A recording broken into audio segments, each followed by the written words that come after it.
இங்க எத்தனை பேருக்கு தெரியும் அண்ணன் விஜய் அவர்கள் ஒரு தனியார் சிபிஎஸ்இ பள்ளி நடத்துறது, தமிழக வெற்றி கழகத்தினுடைய தலைவர் திரு விஜய் அவர்கள் ஒரு சிபிஎஸ்இ பள்ளி நடத்துறாங்க பதூர்ல.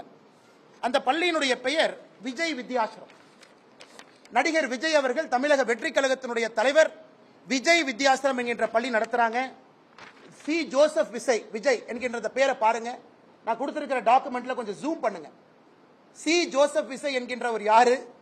அவர் புதுசா மேல இருந்து வந்தாரா?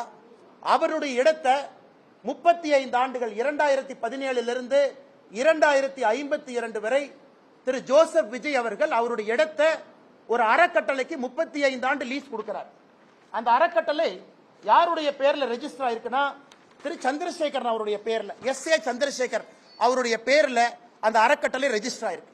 இந்த டாக்குமெண்ட்ல SA சந்திரசேகர் அவர்கள் நடத்தக்கூடிய பள்ளி, அந்த ட்ரஸ்ட் நடத்தக்கூடிய பள்ளி தான் விஜய் வித்யாசிரம்.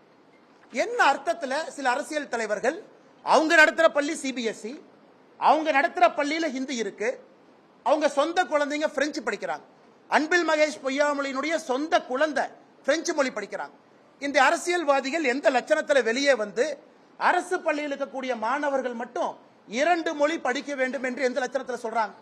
அது தமிழக வெற்றி கழக தலைவர் அண்ணன் விஜயாக இருக்கட்டும், அண்ணன் சீமான் அவர்களாக இருக்கட்டும், தமிழகத்தினுடைய பள்ளி கல்வித்துறை அமைச்சராக இருக்கக்கூடிய அன்பில் மகேஷ் பொய்யாமொழியாக இருக்கட்டும். ஏன் இதையெல்லாம் தாண்டி இன்னைக்கு இன்னொன்னு பாருங்க. இன்னைக்கு நான் சன்சைன் மெட்ரிகுலேஷன் ஸ்கூல்லாம் போக விரும்பலைங்க. முதலமைச்சருடைய குடும்பத்தில் நடத்துறாங்க, ஹிந்தி இருக்கு, அதெல்லாம் விடுங்க. இன்னைக்கு இன்னும் ஒரு படி மேல போறேன். சென்னை பப்ளிக் ஸ்கூல், கலாநிதி வீராசாமி அவர்களுடைய MP அவர்களுடைய குடும்பம் நடத்தக்கூடிய பள்ளி. இதுல என்ன போட்டிருக்காங்கன்னா, இது வந்து ஸ்டேட் போர்ட் மெட்ரிகுலேஷன் ஸ்கூல், ஆங்கில பள்ளி.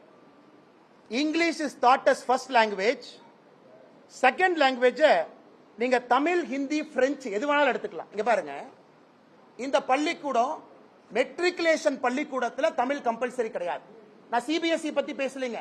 மெட்ரிகுலேஷன் பள்ளிக்கூடத்தில் தமிழ் வந்து 2வது மொழி கிடையாது. நீங்க தமிழும் படிக்கலாம், ஹிந்தியும் படிக்கலாம், பிரெஞ்சும் படிக்கலாம். இதெல்லாம் மெட்ரிகுலேஷன் பள்ளியினுடைய நிலைமை. இன்னைக்கு தமிழ்நாடு அரசு சொல்றாங்க, இல்ல இல்ல அண்ணாமலை சொன்ன தரவுக்கு எங்கிட்ட ப்ரூஃப் இல்லை, வெக்கக்கேடு. நாங்க சொல்றோம் 30 லட்சம் பேர் தமிழ்நாட்டில் மும்மொழி கொள்கை படிக்கிறாங்க, 3 மொழியில 30 லட்சம் குழந்தைகள் படிக்கிறாங்க. தமிழ்நாடு அரசு என்ன சொல்லணும்? இவ்வளவு டேட்டா இருக்கு, MS சாப்ட்வேர் கையில் இருக்கு. டேட்டா எடுத்து என்ன சொல்லணும்? பத்திரிகை நண்பர்கள்ட்ட 30 லட்சம் படிக்கிறாங்களா, 25 லட்சம் படிக்கிறாங்களா, 40 லட்சம் படிக்கிறாங்களா? அவங்ககிட்ட டேட்டா இருக்கு. தமிழ்நாட்டினுடைய எல்லா பள்ளியினுடைய டேட்டா இருக்கு. இன்னைக்கு தமிழ்நாடு அரசு சொல்றாங்க, இல்ல இல்ல அவர் 30 லட்சம்னு சொன்னதுக்கு ப்ரூஃப் இல்லை. சரி, நான் 30 லட்சம் சொன்னதுக்கு ப்ரூஃப் இல்லைன்னா நீங்க ப்ரூஃப் கொடுங்க.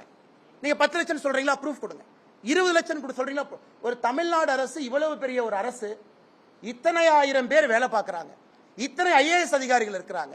உங்ககிட்ட 30 லட்சம் பேரா 20 லட்சம் பேரா மும்மொழி கொள்கையில் இருக்காங்க நீ மழுப்புறீங்கன்னா, 30 லட்சத்திற்கு மேல் தமிழ்நாட்டில் 3 மொழி படிக்கக்கூடிய மாணவர்கள் 30 லட்சம் பேருக்கு மேல இருக்காங்க. நான் குறைவாகத்தான் 30 லட்சம் என்கின்ற வார்த்தையை பயன்படுத்தினேன்.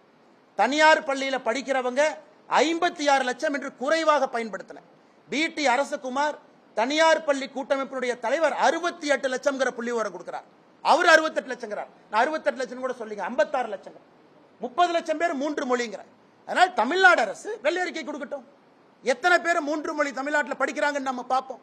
அண்ணன் ஜோசப் விஜய் அவர்கள் உட்பட, அண்ணன் சீமான் அவர்கள் உட்பட, குடும்பத்திற்கு ஒரு நியாயம், அரசு பள்ளியில் படிக்கக்கூடிய சொந்தங்களுக்கு ஒரு நியாயம் என்பதை எந்த காரணத்திற்கும் ஏற்றுக்கொள்ள முடியாது. அதனால எதுக்கு ஆர்ப்பாட்டம் பண்றீங்க? வீண் ஆர்ப்பாட்டம் எதுக்கு பண்றீங்க?